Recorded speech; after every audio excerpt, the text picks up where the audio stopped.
Good afternoon, everybody. Let's take a look at your headlines on this Friday afternoon. Local crews return from helping victims of that flood out in Texas.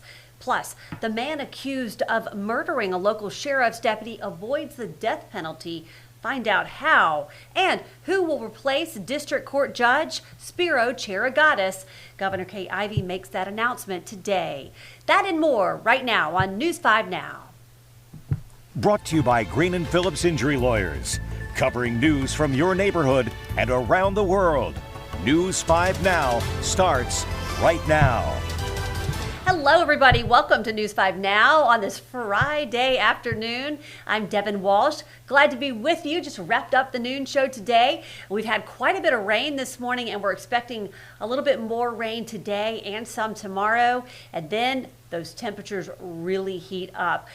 Your thermometer temperature is going to read 98 on Monday, 97 on Tuesday, but that's not even talking about the heat index. So just be aware that some extreme heat is coming your way. So I started to complain about some of the rain, and then I thought I'm not complaining because at least the rain cools us down just a little bit.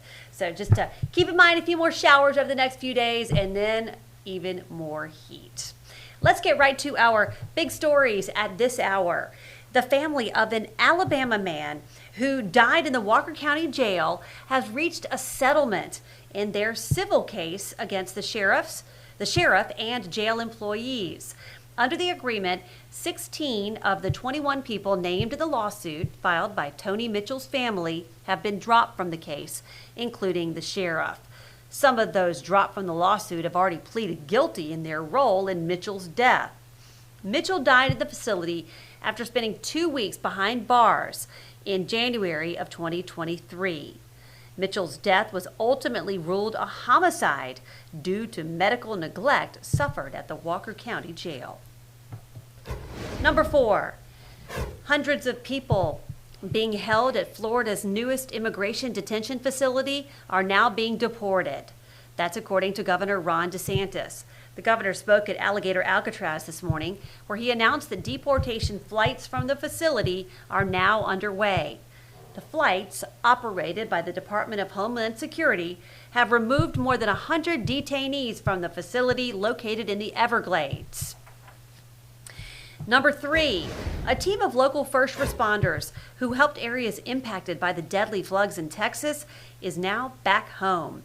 The 40-person team, known as Alabama Task Force 1, made it back to Alabama last night after spending 14 days in Kerr County. Alabama Governor Kay Ivey sent members of Mobile Fire Rescue and the Saraland and Tuscaloosa Fire Departments to Texas in the aftermath of the July 4th floods that killed at least 137 people.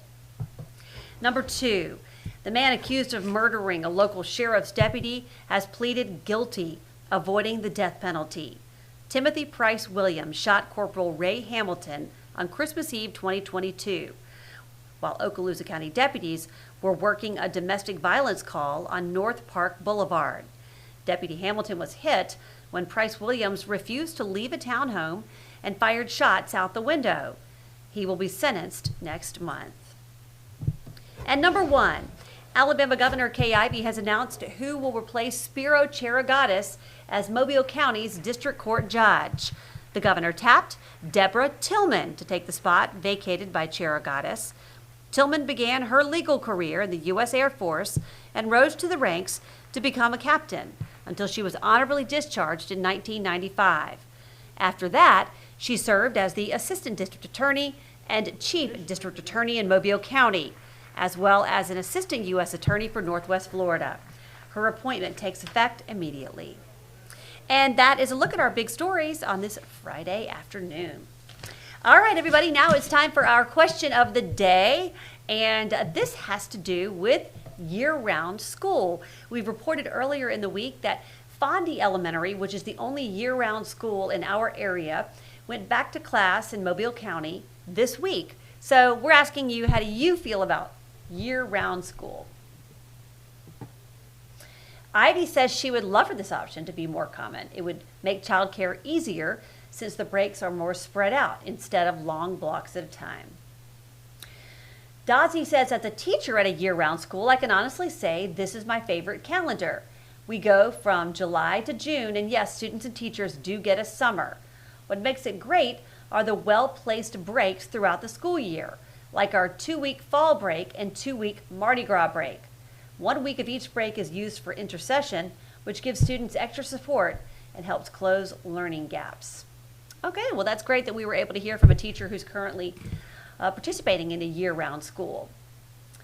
Cassidy says, it's so hot in the summer, I would welcome more or longer breaks during different seasons. 4 weeks for summer, 3 weeks for spring break, and 2 weeks for fall break. It would make travel cheaper and local staycations more fun. Cecile says she is a grandmother and great-grandmother of students at a year-round elementary school. It's been her experience that the students do not get burned out, and neither do the staff. So interesting. But Diala feels differently. She says, children only get one chance at childhood. Let them have their summers off to have fun and spend meaningful time with family and friends.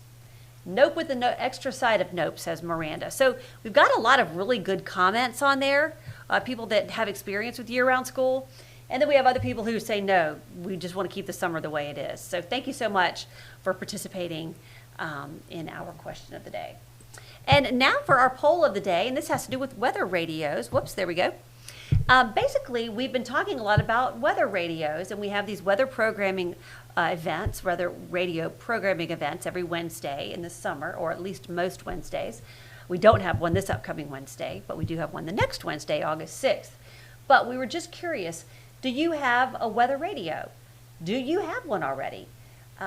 We talk about weather radios being a great tool for people to be ready for hurricane season. So we're just curious if you have one. So if you want to vote in our poll of the day or answer our question of the day, do that until 5:30 tonight. You can find them on WKRG.com and our WKRG News 5 Facebook page.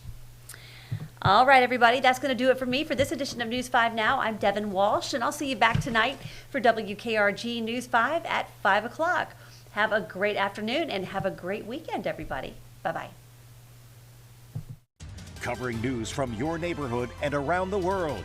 You are watching News 5 Now, brought to you by Green & Phillips Injury Lawyers.